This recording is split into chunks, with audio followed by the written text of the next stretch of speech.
یوازې یو امتحان شاته چې خپل خوبونه په رښتیا بدل کړي. دا امتحان چې ډېر خلک پرې نه پوهېږي، خو زه په چیلنج سره درته وایم چې د ډېرو خلکو د بریا راز ده. ټافل یعنې امریکا ته د تللو کلي. که ته اوس هم د ټافل په اړه نه وایې او غواړې د ټافل په اړه پوه شې، نو دا ویډیو ستا لپاره ده. راځه چې د ټافل لفظي معنا زده کړو. ټیسټ اف انګلیش از ا فورن لانګویج. د انګلیش ژبې امتحان دغه خلکو لپاره د چا چې مورنۍ ژبه انګلیش نه وي. یعنې دا ټافل یوازې دغه خلکو لپاره دی د چا چې مورنۍ ژبه انګلیش نه وي. یعنې دا د انګریزانو لپاره نه دی، دا یوازې زموږ او ستاسو لپاره دی. اول خو د دې سم تلفظ زده کول پکار دي. ټافل ټافل په نړۍ کې منل شوی امتحان دی، خاص د امریکا یونیورسيټي، د یوروپ یعنې د اروپا ځینې هیوادونه او نړیوالې ادارې دا امتحان اخلي. ولې موږ ټافل ته ضرورت لرو؟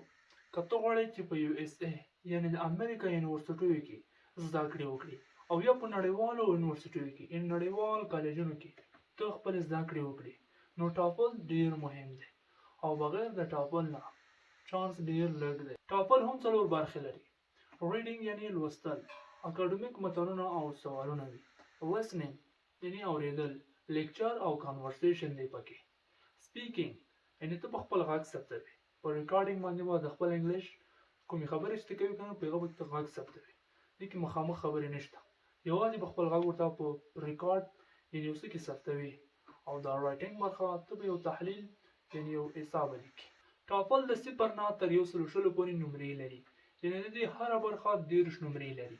30 ریډینګ، 30 لیسنینګ، 30 سپیکینګ او 30 رایټینګ ټول سره راغونډې کې 120 نمرې کېږي. 60 نمرې متوسط دي، 80 ښه او که چېرته 100 نمرې ته واخیستلې نو د دې دا مطلب چې ته ډېر قوي او ستا د پاس کېدو چانس یې 100 په 100 کې دی. 120 غوره نمرې وي. او دا ټول امتحانونه، دا ټول 4 برخې امتحان یوازې په کمپیوټر ده. په آیلټس کې به ته مخامخ شخص سره خبرې کوي، خو په ټافل کې به ته په کمپیوټر باندې خپل امتحان د هغوی لپاره ورکوي. ولې ټافل مهم دی؟ د امریکا د یونیورسيټي دروازې خلاصوي، ستا د انګلیش مهارت ثبتوي او د سکالرشپ چانس زیاتوي. موږ ځینې اورو چې زموږ ملګري وایي که نه چې ما ته خو سکالرشپ راغلی دی، نو ټافل هم د سکالرشپ چانس زیاتوي. ټول نړیوال فرصتونه درته برابروي. که په ساده ژبه درته ووایم که نه، یعنې په پښتو کې، یعنې په ساده ژبه کې درته ووایم، نو امریکا ته د تللو ټیکټ ټافل دی. ټافل ته څنګه ځانونه آماده کړو؟ ریډینګ تمرین کوه، یعنې یو څه لیکل کوه.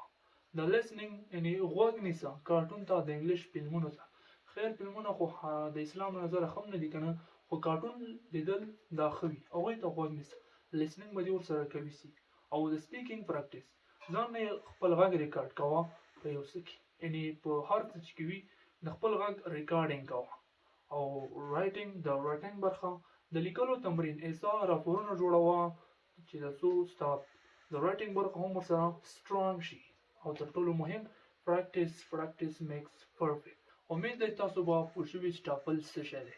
یوازې دومره په یاد ولرئ چې ټافل یو امتحان دی د امریکا یونیورسيټي، د اروپا ځینې هیوادونه او نړیوالې ادارې دا اخلي چې ستا د انګلیش مهارت ګوري چې ته څومره په انګلیش پوهېږي، او تا د امریکا د یونیورسيټیو دروازې خلاصوي چې ته هلته زده کړې وکړې. که چېرته مو ویډیو خوښه شوې وي نو لایک یې کړئ او سبسکرایب یې کړئ، او په کمنټ باکس کې راته دا ووایه چې ستاسو کوم خوښ دی، آیلټس او که ټافل. او په راتلونکي کې له موږ څخه څه غواړئ چې کوم یو امتحان کې تاسو سره مرسته وکړو تر څو ورته آماده شئ او خوبونه مو په رښتیا بدل کړئ.